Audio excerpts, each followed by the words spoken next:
Man, I got to tell you, man, just from reading your story, I think Wes Daily really deserves a lot of credit for kind yeah, of unleashing you on the Texas world, right? I mean, a lot of this stuff yeah. that's happened for you may not happen without Wes, right? Well, that's true. I don't think that. I believe without that, uh, I'm not sure that I would have ended up in Texas without him coming to Nashville Right. and offered me the deal. I'm not sure that I would have. I probably would have stayed in Nashville, and maybe I would have been a successful songwriter and maybe a singer out from there. Maybe not, but I just felt the opportunity. I was still, fairly young. Not a young man, but I still was in my 30s, and decided to give Texas a try. So I think without him, definitely, he was the reason that I moved here. Yeah, And and being, he being an artist was kind of your first choice anyway, so like that makes the most sense, Mhm. right? Yeah, I mean, I remember when I first I hadn't hardly sang in Texas in my whole life. I mean, even when I lived in Oklahoma, I just played bars in Oklahoma because they were everywhere. In Yeah. the late '80s, they were we were playing 6 7 nights a week, and I got a opportunity to go play music in Texas, and I just took it, and I stayed in Nashville as a songwriter.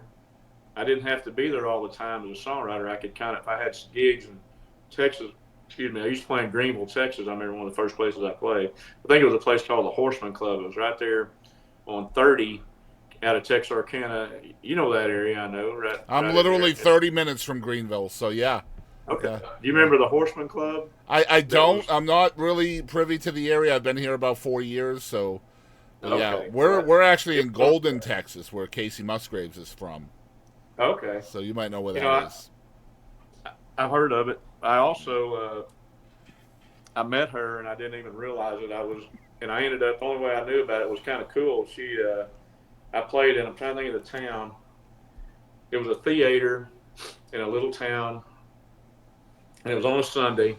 The Perfect Stranger was there, and I was there, and I mean I was trying to get started, and I had this old tour bus I drove up in. I know, God dang it, they're wearing me out here. I ain't had a call in 18 days anyway. So I yeah. Anyway, I was sitting there and I played a couple of songs or 15 minutes worth of songs or whatever, and this girl comes up to me, and it was Kacey Musgrave. I mean, she was young. She was probably 16 around Yeah. there, 15, 16 years old. She was telling me about how much she really liked Miranda Lambert. I remember her saying Yeah. that, Yeah. and I didn't think much about it. She was trying to go started in music business, and years later, this has been just probably 6 8 years ago. She had some kind of at the Country Music Hall of Fame in Nashville.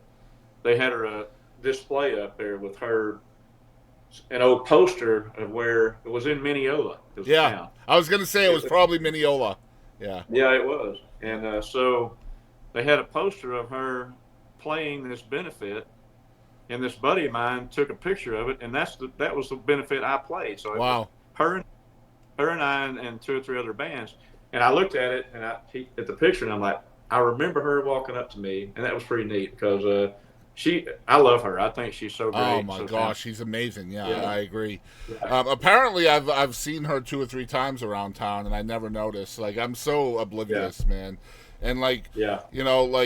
like famous people don't like do anything for me, right? So I mean, Right, I get to chat with y'all all the right. time, so it's no big deal, right? But Exactly. yeah, like her family is like they have places all around me here in Golden. So, Yeah, yeah, ooh, I think I might yeah. have Well, lost my. Nope, there it goes. Okay, whew. I got you.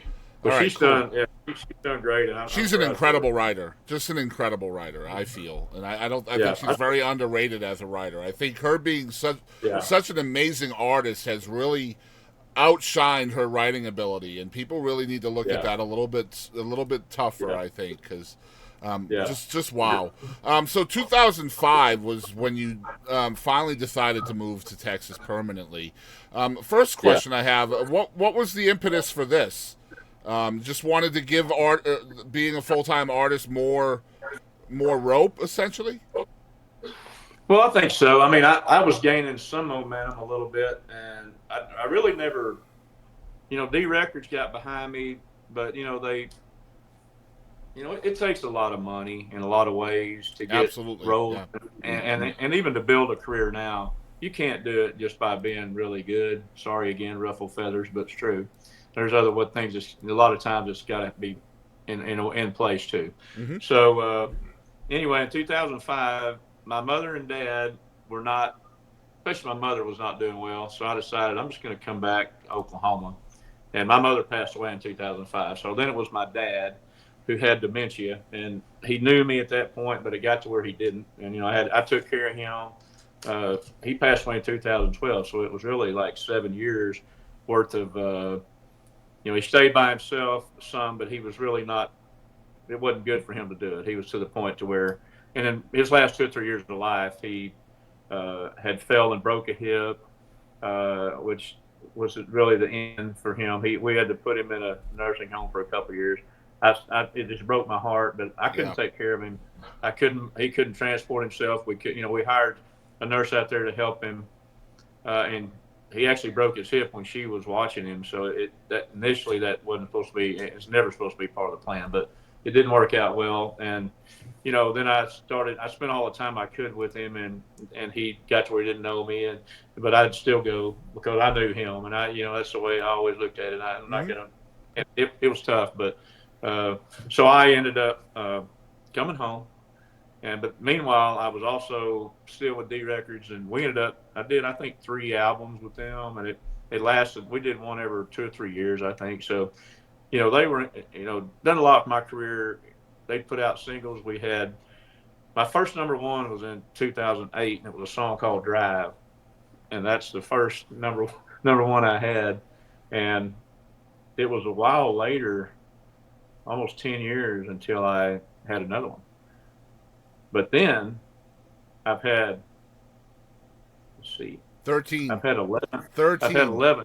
Yeah, I've had Yeah. 11 since Insane. 2018. Yeah. Almost everything I put out has went to one on the charts. And I have a guy named Rick Hogan that works my music, and he's out of Nashville, but he just works some Texas artists. He's great. You find the right people to work with and understand you and can help you and believe in you, and it's hard to find believers. Yeah. I mean, You got to have it people doesn't really, pulling on the same side of the rope, right? Like, you just have to pull that's from for the sure. same side. Yeah. Yeah, because there's a lot of people that come up that's got talent. They're cute, they're whatever they got going. They're good looking or whatever. They got cool shirt on, whatever. Nice hat. Some of them can write, some of them can sing, some of them can do a little of both. But it's hard. There's so many artists out there that it's really, really hard to.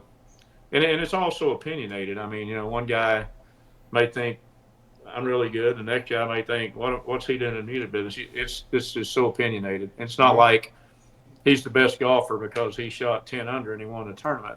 Yeah, okay, yeah, he was. He just Yeah, won. there's a lot So more gray now, isn't it? It's not as black and white yeah, anymore. yeah. Man, you But I mentioned. wouldn't trade. Go ahead. Oh, no, I'm saying I wouldn't trade it. I love the music business, and it's been good to me. So Well, I there's wouldn't trade it. there's always going to be good and bad. There's going to be stuff that gets on your pet peeves, and I mean that's going to be in any field. I feel like, but you Oh, sure. mentioned 13 number ones. You've had 25 singles on the charts just as an artist. You've had multiple cuts by other artists that were also hits. You've had 8 studio albums, not including the one at 9 years old. We'll count that as 9, I guess, huh?